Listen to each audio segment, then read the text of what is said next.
श्री सद्गुरुदेव चरणकमलेभ्यो नमः। पुष्पं पुष्पमालां समर्पयामि। पुष्पमालां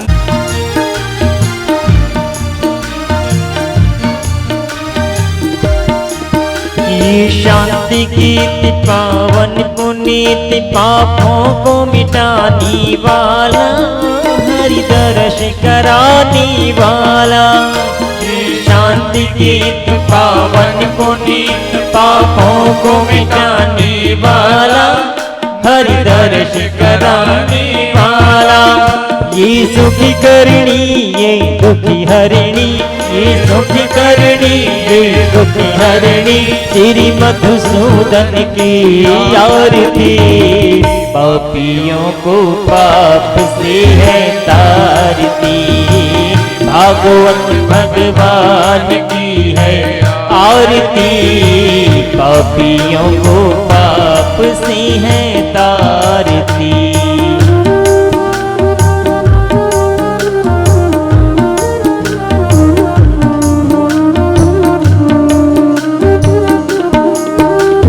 मधुरी बोल जग पंथी खोल, सन्मार्ग बताने वाला, बिगड़ी को बनाने वाला। मधुरी बोल जग पंथी खोल, सन्मार्ग बताने वाला, बिगड़ी को बनाने वाला। श्री राम यही घनश्याम यही, श्री राम यही घनश्याम यही। प्रभु की महिमा की आरती पापियों को पाप से है तारती। भागवत भगवान की है आरती, पापियों को पाप से है तारती। कर्पूरी गौरम करुणावतारम, संसार सारम भुजगेन्द्रहारम, सदा वसंतम हृदयारविंदे भवं भवानी वैष्णव नमोऽस्मि। त्वमेव माता च पिता त्वमेव, त्वमेव बन्धु च सखा त्वमेव, त्वमेव विद्या द्रविणं त्वमेव, त्वमेव सर्वं मम देव देव, त्वमेव सर्वं मम देव देव, त्वमेव सर्वं मम देव देव। जलेन शीतलीकरणं मा पुष्पै देवा अभिवन्दनं मा आरोग्यार्थे आत्मा अभिवन्दनं मा। ॐ द्यौः शान्तिरन्तरिक्षं शान्तिः, पृथिवी शान्तिरापः शान्तिरोगदयः, शान्तिः वनस्पतयः शान्तिर्विश्वे देवाः, शान्ति ब्रह्म शान्ति। देवम् आरार्तिक्यं दद्यात हस्तौ प्रक्षाल्येत, हस्ते पुष्पं गृहीत्वा मन्त्रपुष्पाञ्जलिम्। ॐ जग्ने न जग्नमय जन्त देवास्तानि धर्माणि प्रथमान्यासन्ना ते हनाकं महिमानः। सचन्त जद्रवूर्वे साद्याः सन्ति देवाः।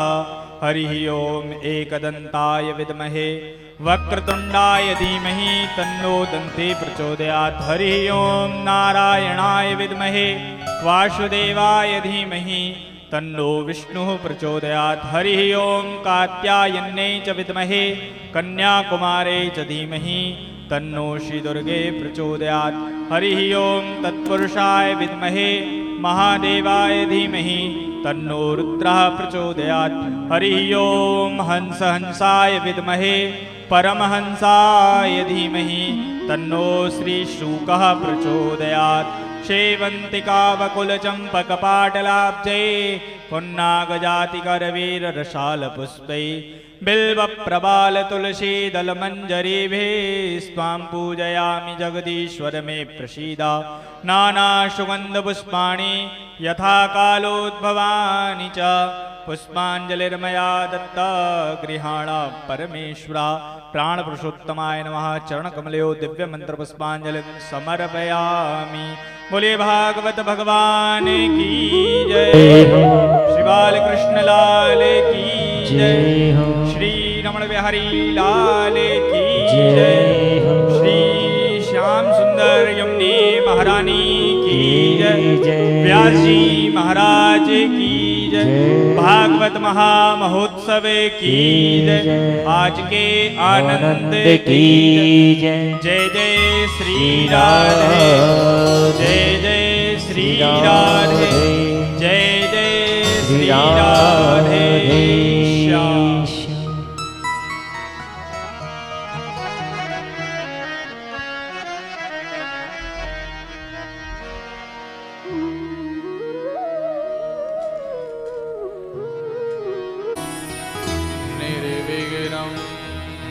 करो मे देव सर्वकारेषु सर्वदा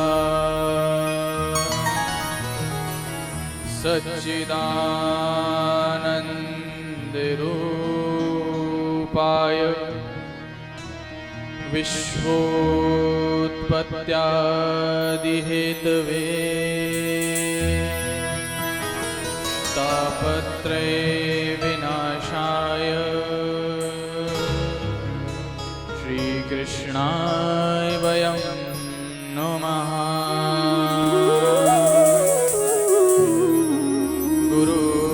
गुरुर्ब्रह्मा गुरुर्विष्णु गुरुर्देवो महेश्वरा गुरुर्साक्षात् परब्रह्मा तस्मै श्री गुरवे नमः। कृष्णाय वासुदेवाय हरये परमात्मने प्रणतक्लेशनाशाय गोविन्दाय नमो नमः। त्वमेव माता च पिता त्वमेव त्वमेव बन्धु च सखा त्वमेव।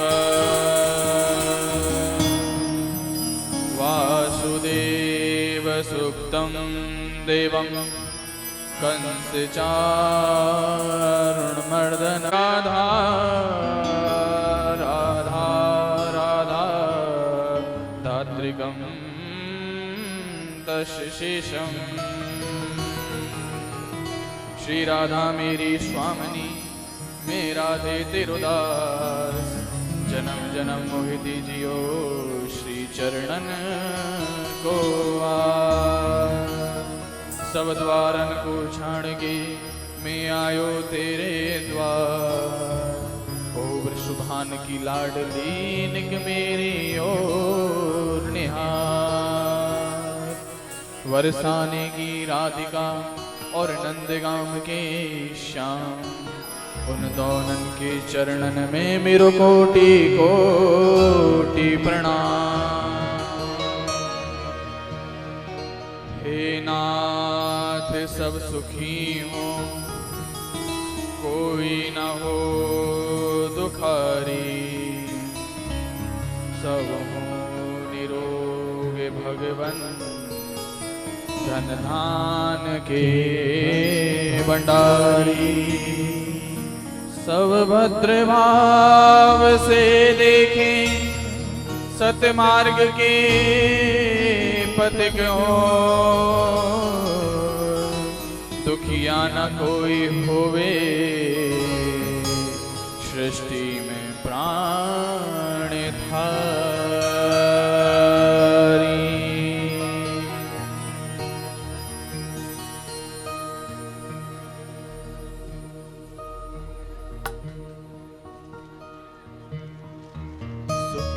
बसे संसार सब दुखिया रहे न को अभिलाषा हम सबकी भगवन पूरी हो। सुखी बसे संसार सब दुखिया रहे न को ये अभिलाषा हम सबकी भगवन पूरी हो।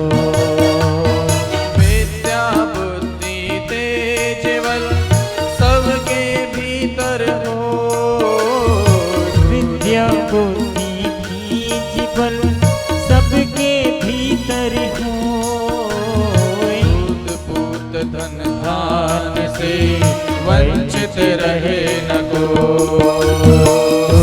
पूत धन धान्य से वंचित रहे न कोई।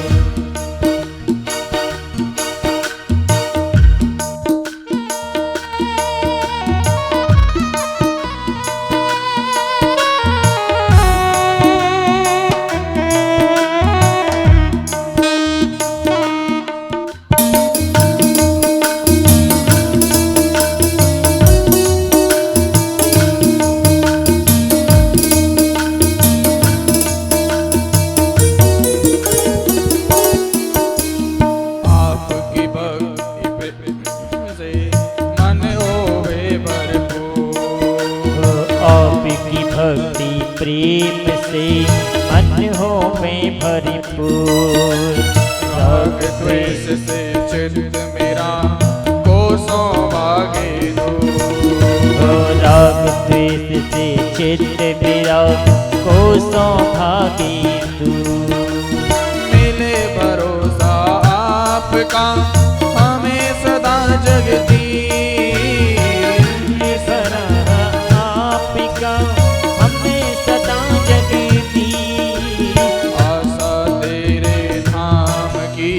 बनी रहे ममई। आशा तेरे धाम की बनी रहे ममई। हमें बचाओ पाप से करके दया दया। हमें बचाओ पाप से करके दया दया। अपना भक्त बनाए कर हमको करो निहार। अपना भक्त बनाए कर हमको करो निहार। दिल में दया उदारता मन में प्रेम अपार। दिल में दया उदारता मन में प्रेम अपार। तेरे हृदय में धीरता सबको दो करता। तेरे हृदय में धीरता सबको दो करता। नारायण तुम आप हो कर्म फल देनेहार। नारायण तुम आप हो कर्म फल देनिहार। हम बुद्धि दीजिए सुखी के भंडार। हमको बुद्धि दीजिए सुखी के भंडार। हाथ जोड़ विनती करूं सुनिए कृपा निधान। हाथ जोड़ विनती करूं सुनिए कृपा निधान। साधु संगत दीजिए दया नम्रता दान। दया धर्म का दान दीजिए। दया धर्म का दान दीजिए। दया नम्रता दान।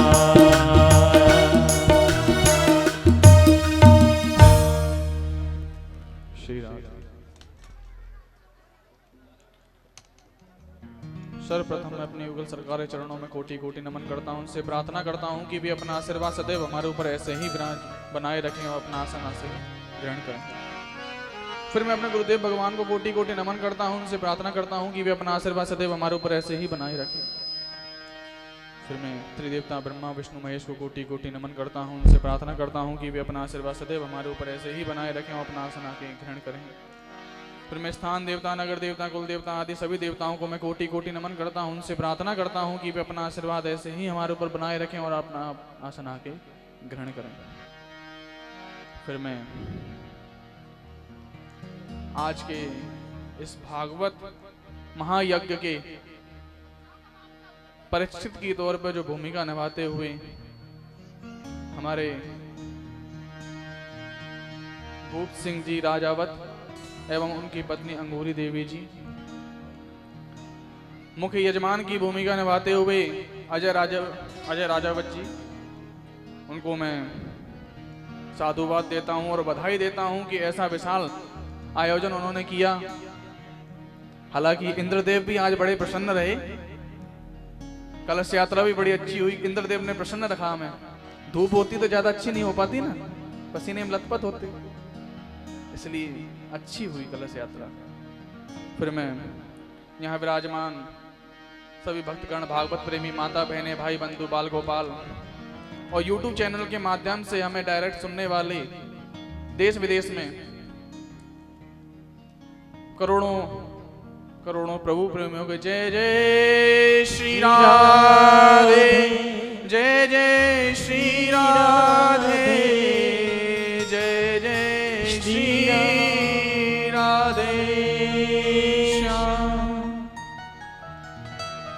क्यों भैया असगरपुर वाले में इतने की ताकत है का? जय जय श्री राधे बोल में हूं कि रोटी खाए के ना आएगा आज? आज तो व्रत ना हो। आज कौन सा व्रत है? तो नेक तो राधे नाम सुन के तो वैसे जोश चढ़ आवे, भूखे प्यासे हो, ब्रज के हैं, गोवर्धन में और वास कर रहे हैं। कानों तक आवाज पहुंचनी चाहिए, जब मानूंगा मैं। जब तक जय जय श्री राधे बोलती रहेगी, जब तक कानन तक आवाज ना आवेगी। कैसे बोलेंगे? जय जय श्री राधे, जय जय श्री राधे, जय जय श्री राधे। भैया जा नाम तो तुम्हारा ठाकुरों मान जावे तो हम तो बाकी भक्त हैं। जहां राधे नाम मिलेगा वहीं घुसते चले जाएंगे। वृंदावन कभी गए होंगे, दर्शन करें कभी गए? और वहां पे ट्री वाले आगे चले गए, पहले रिक्शा वाले चले गए। ट्री वाले जब हटानो है ना साइड में, तो बोले राधे, कैसे? राधे राधे।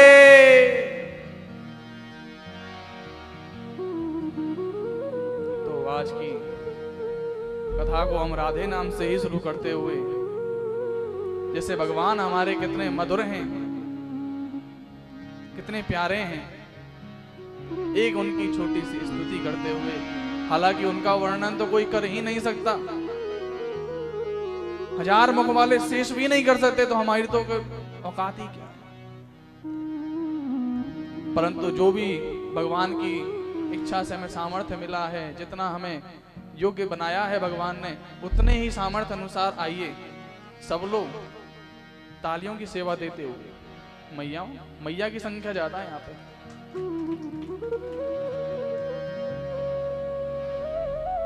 बड़े बूढ़े भी बैठे पीछे, इनकी संख्या ज्यादा है, आदमी की संख्या ज्यादा है। अब देखें कौन की ताली में ज्यादा जोर रहे, जज करेंगे। सबरे सबरे हैं ना हमारे साथ हमारे हो, और हम आओ मधुराष्टकम जाप करते हुए।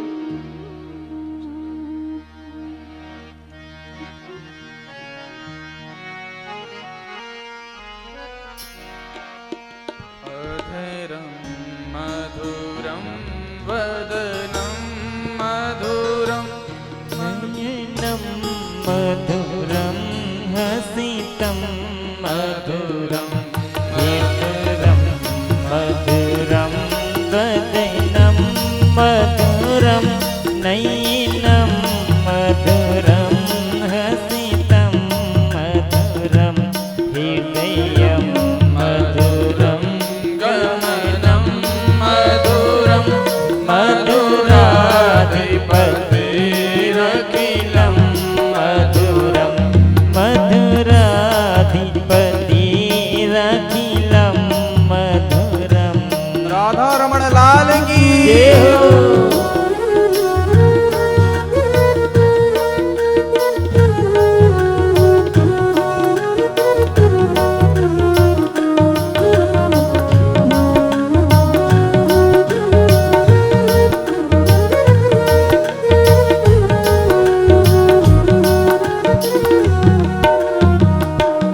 वचनम मधुरम चरितम मधुरम, वचनम मधुरम चरितम मधुरम, वसनम मधुरम फलितम मधुरम, ओ वसनम मधुरम फलितम मधुरम, चलितम मधुरम।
मधुर पादौ मधुरं नित्यं मधुरं सख्यं मधुरं मधुराधिपतिरखिलं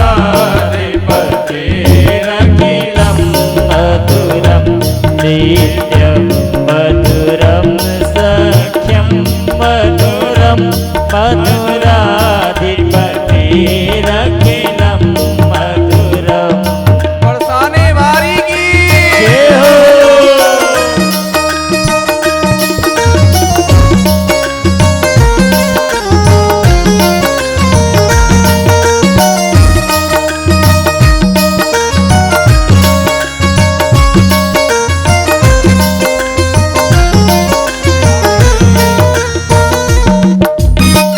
तालियों की सेवा देते हो भैया।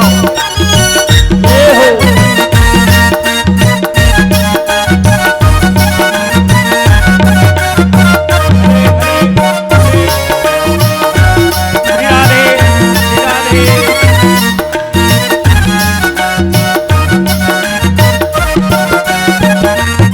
गीतं मधुरं गीतं मधुरं गीतं मधुरं पीतं मधुरं भोक्तं मधुरं सूक्तं मधुरं ओ भोक्तं मधुरं सूक्तं मधुरं रूपं मधुरं तिलकं मधुरं मधुराधिपतिरखिलं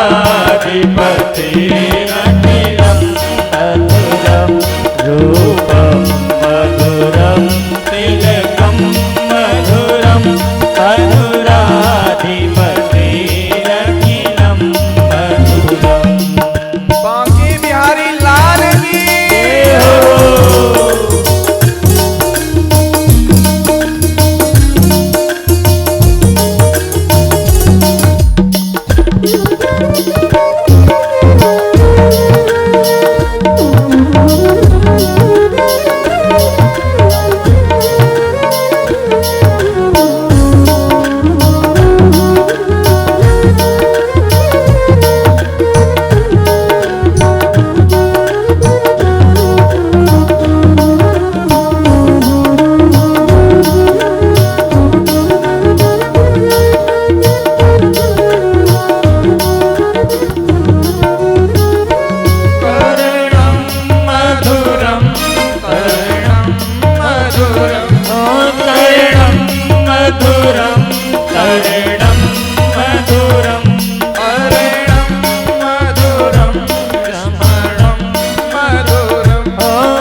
गाहो गोपा मधुरा गाहो मधुरा यष्टिर मधुरा यष्टिर मधुरा यष्टिर मधुरा यष्टिर मधुरा दलितं मधुरं फलितं मधुरं मधुराधिपतिरखिलं मधुरं दलितं मधुरं फलितं मधुरं मधुराधिपतिरखिलं मधुरं मधुरं मधुरं वदनं मधुरं नैनं मधुरं हसितं मधुरं हृदयं मधुरं गमनं मधुरं मधुराधिपतिरखिलं मधुरं मधुराधिपतिरखिलं मधुरं मधुराधिपतिरखिलं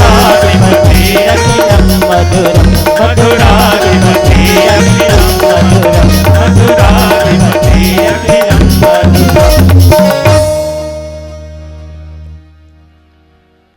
अधरं मधुरं वदनं मधुरं। भगवान की वर्णना की जा रही है, भगवान की व्याख्या की जा रही है। भगवान के कैसे हैं, अंग कैसे हैं। अधरं मधुरं वदनं मधुरं नयनं मधुरं हसितं मधुरं हृदयं मधुरं गमनं मधुरं मधुराधिपतिरखिलं मधुरं मधुराधिपतिरखिलं मधुरं। कैसे हैं भगवान? मधुर है। अधर कैसे? अधर यानी कि होठ कैसे हैं? मधुर हैं। नयन कैसे हैं? मधुर हैं। किसी को एक झलक देख लें या कोई उनको एक झलक मात्र देख ले, तुरंत हो चलते हैं उनके। बांके बिहारी किस्सा याद है? पर्दा करा जाता है बांके बिहारी पे, पल पल में, पल पल में। नयन मिल गए तो चल देंगे साथ में, अगले क्षण तो वहां मिलेंगे भी नहीं। दिल्ली चले गए थे ना एक बार, कभी मिलाए हैं नैन? कभी गए हो बांके बिहारी? भैया हम तो बहुत बार गए हैं और भीड़ में गए हैं। जब गए हैं जब भीड़ में ही गए हैं, और पर दर्शन बड़े प्यारे हुए। भीड़ का भी एक अलग आनंद है वहां पे। वहां जाके बस खड़े हो जाना, अपने आप चरणों तक पहुंच जाओगे मैं ठाकुर के। पीछे से धक्का लगता जाएगा, बांके बिहारी तुम अपनी तरफ खींचते चले जाएंगे। अगर प्रेम है तो, अन्यथा नीचे रपट भी जाते हैं, वहां पे गिर भी जाते हैं। प्रेम है तो पीछे से धक्का लगता जाएगा, आगे से बांके बिहारी तुम्हें खींचते चले जाएंगे मेरे प्यारे। प्रेम का भूखा है मेरा ठाकुर बस। आज जैसा हम सवेरे सवेरे यहां आए थे, सवेरे 10 बजे करीबन हम लोग आ गए थे यहाँ पे। बड़ी व्यवस्था, इंद्रदेव की मेहरबानी हो गई थी, तो आपसी सहयोग से बड़ा ही सामंजस्य दिखाते हुए बड़ा ही अद्भुत दृश्य दिखाया मुझे उस समय कि वहां से मट्टी खोद यहां डाल दी, डाल आके सारे गांव वाले जुट गए। ये प्रेम नहीं तो क्या है? ये केवल गांव में देखने को मिल सकता, आजकल शहरों में तो खत्म हो गया। लड़ लेंगे, भिड़ लेंगे, सब कुछ कर लेंगे, गालियां भी दे लेंगे एक दूसरे को गांव में, परंतु फिर भी अरे भैया का है वो, कोई बात नहीं, दे रही तो का है वो, तू भी तो मेरा भैया ही बंधु है। ऐसे ही आज की भागवत में हम प्रवेश करते हुए नैमिषारण्य में विराजमान सूत जी सोनकादिक ऋषियों के पास गए हैं। अब सोनकादिक और सनकादिक में अंतर है। सनकादिक तो 4 थे, ब्रह्मा जी के पुत्र, जो मानव सृष्टि के लिए बनाए गए थे। सोनकादिक ऋषियों को सूत जी महाराज सुना रहे हैं 88,000 थे, इसलिए सोनक जी कहा जाता है इनको। अब हरेक का नाम तो याद नहीं हो सकता। 88,000 यहां भी एक मेमोरी होती, बस्ट हो जाएगी। तो सोनकादिक ऋषि जो हैं हजारों साल में पूर्ण होने वाला एक तप कर रहे थे नैमिषारण्य की पवित्र भूमि पर। सूत जी महाराज का आगमन होता है। सूत जी महाराज पूछते हैं कि भगवान क्या कर रहे हैं। सोनक जी बोलते हैं कि हम भगवान को प्रसन्न करने के लिए हजारों वर्ष में पूर्ण होने वाला एक यज्ञ करने जा रहे हैं, परंतु अब आप आ गए हैं। आप तो भगवान के बड़े प्रिय शिष्य हैं, आपको तो भगवान की सारी कथाएं याद हैं। कृपया करके हमें भी कोई ऐसी कथा सुनाएं जिससे कि कम समय में, क्योंकि आगे आने वाला कलयुग है, कलयुग के अंदर व्यक्ति के पास समय की पाबंदी होगी। आयु इतनी नहीं है, पहले हजारों साल आयु हुआ करती थी। पार्वती जी ने शिव जी को पाने के लिए 1000 वर्ष तप किया था, फिर जाकर के शिव जी मिले थे। अब सोचिए आयु कितनी रही होगी। आजकल ज्यादा खींचतान कितनी होगी? 100 रे जाओ 60 जी जी तो बोली मानी हो। पुराने बड़े बुजुर्ग तो जीजा में वो लगवाते, जब हम बाहर आ रहे नहीं नहीं वो ना जी पाए। चो खाने पीने ऐसे होगा, पिज्जा बर्गर अटरम सटरम जाने कहा चो मैया।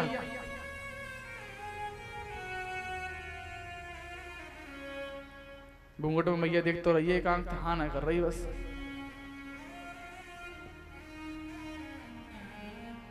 तो ऐसे ही सोनक जी महाराज पूछते हैं कि भगवान हजारों वर्ष में पूर्ण होने वाला यज्ञ तो कलयुग का प्राणी कर नहीं पाएगा, ऐसा कुछ उपाय बताएं जिससे कि कलयुग के प्राणी तर जाए कम समय के अंदर। तो सोनक जी महाराज से सूत जी महाराज कहते हैं कि आपको मैं भगवान की वही कथा सुनाता हूं क्योंकि आप भगवान के परम प्रिय शिष्य हो, भगवान में आप रुचि रखते हो, इसलिए आपको मैं वो कथा सुनाने जाता हूं जो कि राजा परीक्षित को सुखदेव जी महाराज ने सुनाई थी, जिसका नाम भागवत ज्ञान यज्ञ है। श्रीमद् भागवत। अब लोग कहते हैं राधा जी का नाम भागवत में लिया ही नहीं है।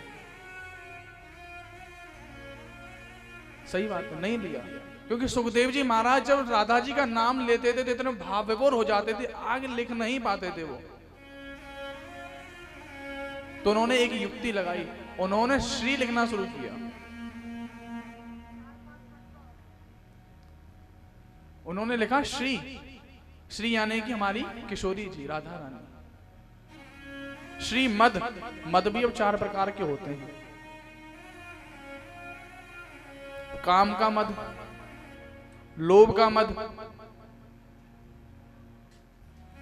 और कौन सा मद आपको चाहिए अब आप डिसाइड करो उसमें से एक। उसमें श्री मद भी है, 5वां मद हम जोड़ते हैं चलो उसके अंदर। श्री मद मतलब उसकी आदत लग जाना, मद मतलब आदत लग जाना किसी चीज की, मद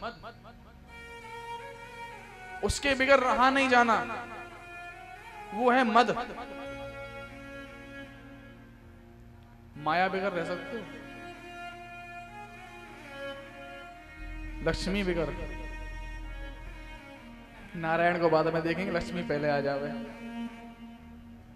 नारायण बाद में प्रसन्न कर लेंगे। क्यों जी, मूर्ख हैं हम लोग। नारायण को प्रसन्न अगर कर लिया तो लक्ष्मी तो अपने आप स्वयं चरणों में खिंची खिंची उनके साथ में आ जाएगी।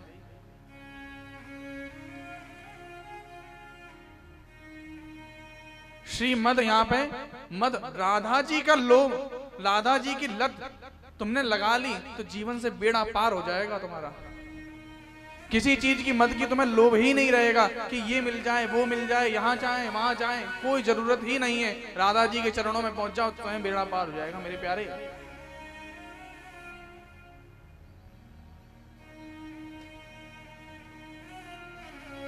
राधा जी के चरणों में तो स्वयं हमारे बांके बिहारी मांझा में सूत जी महाराज बोलते हैं कि आपको मैं वही भागवत ज्ञान यज्ञ का मैं पाठ सुनाता हूं जो कि 7 दिनों में पूर्ण होने वाला। इसका फल बड़ा अद्भुत है। जब सुखदेव जी महाराज परीक्षित को सुनाने बैठ रहे थे कि भागवत ज्ञान यज्ञ होगा,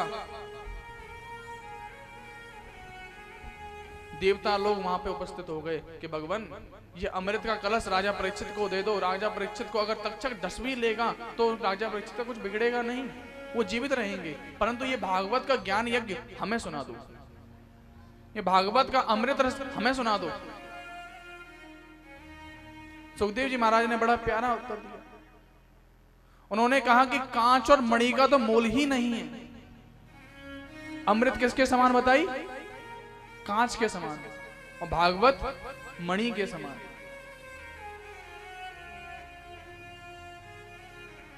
बहुत से जन्मों का पुण्य उदय होता है जब भागवत के श्रोता बन के आप भागवत सुनते हैं।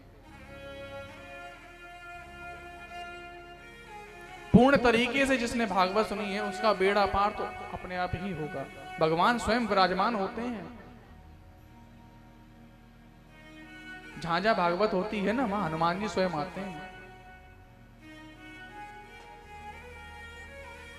तो उन्होंने भागवत का जैसे ही निश्चय किया तो उन्होंने बताया कि भागवत का पढ़ना इतना भारी कैसे। जब राजा परीक्षित को सुनाया तो उनकी मोक्ष हो गया, उनको मोक्ष मिल गया। तो ब्रह्मा जी बड़े असमंजस में पड़ गए। उन्होंने तप यज्ञ हवन अनुष्ठान सब एक पड़ले में रखा, एक पड़ले में भागवत महायज्ञ को रख दिया, और भागवत का पड़ला सबसे ऊंचा रहा, फिर भी ऊंचा रहा। तो उन्होंने बताया कि सबसे पहले भगवान नारायण ने ब्रह्मा जी को इसका उपदेश किया था। ब्रह्मा जी ने नारद जी को आज चलता जा रहा है।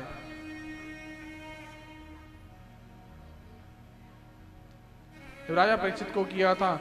सोनक जी महाराज पूछते हैं कि भगवान नारद जी तो एक जगह टिक के बैठते ही नहीं है,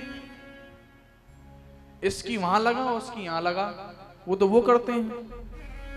तो उन्होंने भागवत कैसे सुन ली 7 दिन बैठकर के? तो उन्होंने बताया कि एक समय की बात है कि नारद जी जो हैं पूरे संसार में भ्रमण कर रहे थे, कहीं मुझे शांति मिले, शांति मिले, शांति मिले। कहीं शांति मिल नहीं पा रही थी। प्रयाग, काशी इत्यादि, मथुरा सब जगह उन्होंने भ्रमण कर लिया, पर उनको शांति कहीं नहीं मिली। आखिरी में वो मथुरा में आए। मथुरा में गंगा तट के किनारे, मथुरा में यमुना तट के किनारे क्या देखते हैं कि एक स्त्री है, उसके आगे 2 बूढ़े अचेत लेटे हुए हैं और काफी सारी स्त्रियां उसके अगल बगल विलाप कर रही हैं। नारद जी को चेष्टा तो हुई मैं जाके पूछूं, परंतु उनको लगा कि ये स्त्री है, स्त्री से मैं कैसे पूछ सकता हूं, मैं सन्यासी, स्त्री से बात करना वर्जित है, मैं बात कैसे कर सकता हूं। तो उसको अनदेखा करते हुए आगे बढ़ते हैं जैसे ही नारद जी। तो भक्ति महारानी उनको रोक लेती हैं कि मां से रुकिए, हे प्रभु रुकिए, मेरा एक शंका है, उसकी निवारण करके आप जाइए। तो उन्होंने पूछा देवी आपके निवारण तो हम कर देंगे, परंतु सर्वप्रथम आप ये बताइए आप हैं कौन? ये बूढ़े अचेत जो लेटे हुए हैं ये कौन हैं? और ये स्त्रियां आपके अगल बगल विलाप क्यों कर रही हैं? तो वे बताती हैं कि हे नारद जी मैं कोई और नहीं, मैं भक्ति हूं, और ये बूढ़े अचेत जो पड़े हैं ये मेरे पुत्र ज्ञान और वैराग्य हैं, और ये जो स्त्रियां विलाप कर रही हैं ये गंगा इत्यादि नदियां हैं जो कि मेरे क्षीण होने पर जो कि कई पुरुषों के हाथ में मैं आती चली गई, उसके हाथ में आते आते कई कुमार्गी लोग जो हैं वो मेरा श्रेण करते चले गए।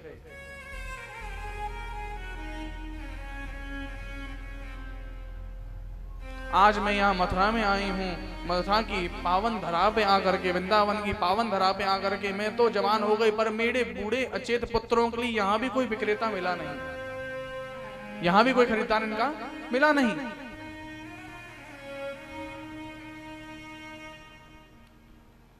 कर्नाटक आदि देशों में मैं पैदा हुई, गुर्जर आदि प्रांतों में मैं युवा हुई, गुजरात में आकर के क्षीण होना शुरू हो गई और फिर आकर के वृंदावन में वे पवित्र हो जाती हैं, वे जवान हो जाती हैं, परंतु उनके पुत्र जो हैं ज्ञान और वैराग्य वे अभी भी वृद्ध के वृद्ध ही रहते हैं। तो उन्होंने कहा कि भगवान, संसार में देखा जाता है कि मां वृद्ध होती है और पुत्र जवान होते हैं, यहां तो पर उल्टा है, पुत्र वृद्ध हैं और मैं जवान हूं। लोग मजाक उड़ाते हैं। तो नारद जी बड़े सांत्वना देते हैं कि भगवान, हे महारानी, तुम तो यहाँ पे, तुम्हारी तो छाया मात्र यहाँ पे है, आज भी तुम भगवान के वैकुंठ में निवास करती हो और जहां जहां भक्त होते हैं भक्तों के हृदय में तुम निवास करती हो, तुम्हारी तो यहाँ। परंतु उनको फिर भी संतुष्टि नहीं हुई। उन्होंने कहा, नारद कुछ भी हो, पर मेरे पुत्रों को आप भी जीवित कर दीजिए, उनको भी युवा अवस्था दोबारा दिला दीजिए। उन्होंने कहा ठीक है। उन्होंने वेद पुराण उनके कानों में कहना शुरू किए। वो थोड़ा उठे तो सही, पर जवाई लेकर के फिर दोबारा सो गए। अब नारद जी बड़े असमंजस में आ गए कि अब मैं करूं तो करूं क्या, जो वेद और प्राण से भी नहीं उठ सकता, उसको कैसे उठाया जाए। तभी एक आकाशवाणी होती है कि नारद जी, तुम्हारे शंका का निवारण जरूर होगा, परंतु तुम कुछ यात्रा करके आओ, तीर्थों की यात्रा करके आओ, महान संतों से मिलो, वे तुम्हें इसका उपाय बताएंगे। नारद जी ऐसा ही करते हैं। वे पुष्कर इत्यादि आदि क्षेत्रों में चले जाते हैं, वहां दर्शन कर करके आते हैं। कई लोग संत महात्मा उनको मिलते हैं, उनसे पूछते हैं कि भगवान ऐसे ऐसे चरित्र घटित हुआ है, मैं क्या करूं, क्या सुनाया जाए कि जिससे कि वे तर जाएं और मोक्ष को प्राप्त हो जाए, वे युवा हो जाएं। किसी को इसका उत्तर नहीं पता था। कोई उनसे डर के भाग जाता, कोई छुप जाता, कोई उनके सामने नहीं आ पाता, कोई उठपटांग जवाब दे देता। डर डर के इसलिए भाग जाते, जब नारद जी को ही नहीं पता तो हमें क्या पता होगा। नारद जी जो कि ब्रह्मा जी के पुत्र हैं, जो उनको ही नहीं पता तो हमें क्या पता किससे वे जीवित होंगे। परंतु आखिरी में वे खिन्न चिन्ह बैठे हुए थे। व्यास जी का आगमन होता है। व्यास जी से पूछते हैं कि भगवान ऐसे ऐसे चित्र हुआ है, क्या हुआ, क्या करा जाए। सनकादिक ऋषियों के पास जाते हैं। सनत कुमार उनके आगे पड़ जाते हैं, उनसे पूछते हैं कि महाराज क्या किया जाए। तो वो कहते हैं कि आप कुछ नहीं, भागवत का एक आयोजन करें, उसके अंदर उन लोगों को बुलाया जाए और उनकी वो तड़ जाएंगे, वे अपनी युवा अवस्था को प्राप्त हो जाएंगे। तो उन्होंने ऐसा ही किया कि भगवान इसकी विधि क्या है और कैसे इसको सुनना चाहिए, कौन इसका वक्ता हो सकता है, कौन श्रोता हो सकता है, ये भी आप बताइए। आपसे बढ़िया वक्ता तो कोई हो ही नहीं सकता। सनत कुमार को वक्ता के तौर पे निश्चित किया जाता है, चिन्हित किया जाता है। उनको बोला जाता है कि भगवान आप ही भागवत का रसपान कराएं। जैसे ही सनत कुमार पहला श्लोक बोल देते हैं भागवत का, सच्चिदानंद रूपाय विश्वोत्पत्त्यादि हेतवे तापत्रय विनाशाय श्री कृष्णाय वयं नमः।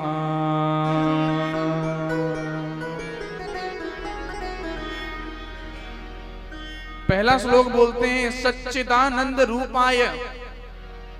भगवान कैसे हैं? भगवान का वर्णन किया जा रहा है यहाँ पे। भगवान सत्य स्वरूप हैं, भगवान चित्त स्वरूप हैं, भगवान आनंद स्वरूप हैं, सच्चिदानंद रूपाय। तीनों चीज ही हैं, इससे अतिरिक्त हमें चाहिए क्या? जब तीनों ही चीज मिल जाए तो इससे अतिरिक्त कुछ चाहिए? सत्य मिल जाए, चित्त मिल जाए, चित्त यानी कि प्रकाश, हमारे जो अंधकार जो मन के अंदर छाया हुआ है उसको हटा करके प्रकाश हमारे हृदय में छा जाए, उससे अतिरिक्त, या फिर आनंद। आनंद की बड़ी परिभाषा है भाई साहब। आनंद परिभाषा देते हैं, क्या परिभाषा दोगे आनंद को? किस में आनंद आएगा? किस में आ सकता है आनंद? अजय भैया बताएंगे कि हमारे आनंद किस चीज में आएगा?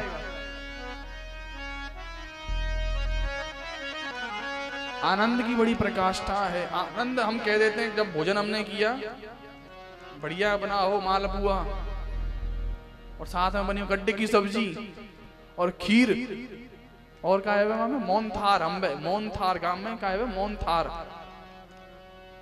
मोनथार के रसगुल्ला क्या करवा जावे।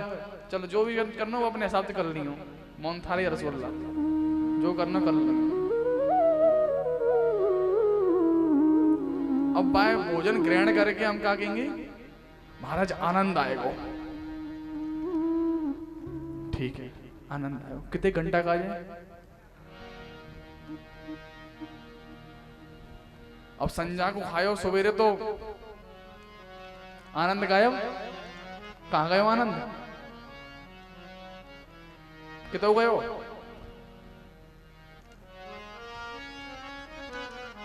आनंद तो वो चीज है, कई लोग बोलते हैं कि मदिरा में बड़ा आनंद आता है। महाराज आप भी थोड़ा, कई लोग आ जाते हैं हमारे पास में,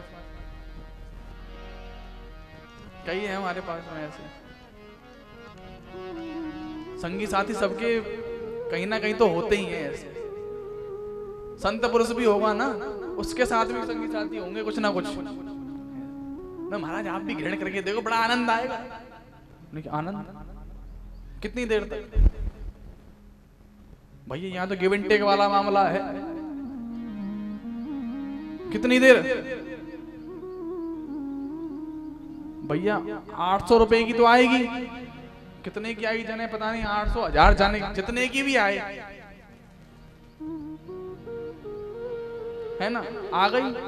अब वो आनंद कितनी देर देगी? रात को भी सुबह उतर गई, कहां आनंद भयो? रात में तो सोते ही रहे, आनंद झेलो कहां हमने? नाली में गिरने पर आनंद कह रहे हैं। आनंद तो वो चीज है जो एक बार ग्रहण कर लो और जीवन पर्यंत वो बना रहे, वो आनंद है मेरे प्यारे। और वो कौन सा आनंद है? भगवान के नाम रस का आनंद है। भगवान का अगर प्रेम आपके मन में बस गया, वो आनंद है। हमारे सनातन में आनंद है। बाद बाकी तो मजहब और पंथ हैं। सनातन क्या है? सनातन हमें आनंद सिखाता है। बाद बाकी जो मिलेंगे ना, अब ज्यादा डिस्क्राइब हम करना नहीं चाहते, जो मजहब और पंथ जो भी हैं, जितने हैं, कि मजहब होते हैं कई लोग, वो इंसानों द्वारा लिखे गए हैं। सनातन जो है भगवान द्वारा हमारी भागवत लिखी गई है। भगवान ने स्वयं उतर के, व्यास जी ने जब लिखा था तो गणेश जी को याद किया था, गणेश जी इसको लिखेंगे, और व्यास जी बोल रहे हैं। शर्त क्या रखी गई कि मैं बोलता चले जाऊंगा धारा प्रवाह पर, गणेश जी आपको रुकना नहीं है। गणेश जी ने शर्त रखी क्या आप लगातार बोलते चले, एक भी बार अगर रुक गए तो वहीं अपनी भागवत में रोक दूंगा। तो व्यास जी ने सोचा ये तो बड़ा कठिन कार्य है। उन्होंने ये युक्ति लगाई, ठीक है गणेश जी मैं तैयार हूं, एक शर्त मेरी भी है। बोलिए क्या? कोई भी मैं श्लोक बोलूंगा उसका अर्थ जानकर के आप लिखेंगे। अब गणेश जी विराजी हो गए। अब जितने में वो श्लोक बोलते, अर्थ जानते, लिखते, उतनी देर में व्यास जी थोड़ा आराम कर लेते। इस तरीके से भागवत लिखी गई, भगवान द्वारा लिखी गई है, रचित है।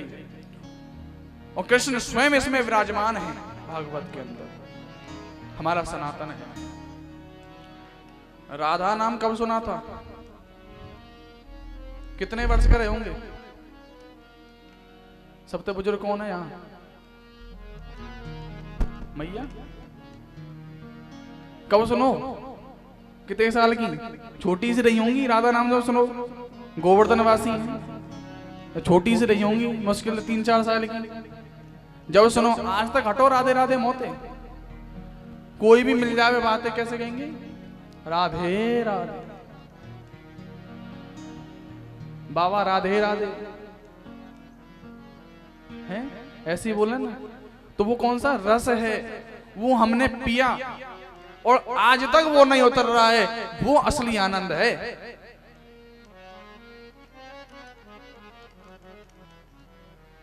सत्य क्या है? सत्य कौन है? हम सत्य हैं, आप सत्य हैं। आज है, कल के भरोसा नहीं। 60 साल बाद भरोसा नहीं, 80 साल बाद भरोसा, 100 साल ले लियो, बातें ज्यादा तो मेरे ख्याल तो उम्मीद ना है ना, है ना? सत्य नहीं रहा ना। सत्य क्या है? कि भगवान आज भी विराजमान है भागवत के स्वरूप में, वो सत्य है। बांके बिहारी में आज भी जाएंगे तो दर्शन हमें मिल जाएंगे, कि हमें हमारे ठाकुर मिल जाएगा, वो सत्य है। चित्त क्या है? जो हमारे मन के अंदर अंधकार जो फैला हुआ है उसको निकाल करके जो रोशनी पैदा करे, वो हमारा ठाकुर, वो हमारा चित्त है, वो हमारा प्यारा है, वो हमारा बांके बिहारी है, वो हमारा लाडली जी है।